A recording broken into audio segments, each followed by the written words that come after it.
तो ये इंपॉर्टेंट दो तरह से है, पेपर के पॉइंट ऑफ व्यू से इंपॉर्टेंट है और हमारी डेली लाइफ के लिए भी इंपॉर्टेंट है।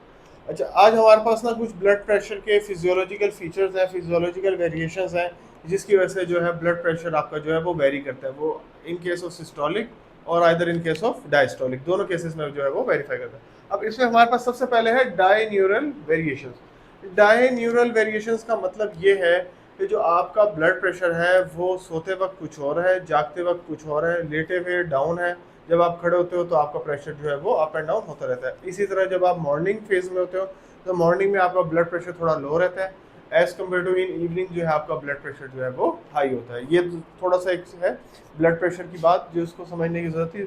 इसके अलावा एज के ऊपर भी बड़ा इफेक्ट आता है। आपकी एज किस तरीके की है, एज ज़्यादा होगी तो ब्लड प्रेशर ज़्यादा होगा, एज कम होगी तो ब्लड प्रेशर कम होगा। इसी तरह फिर मेल में, जैसे आगे सेक्स आ रहा है, मेल में कम होता है, ज़्यादा होता है, फीमेल्स में कम होता है। ये कुछ वेरिएशन चलती रहती हैं, ठीक है।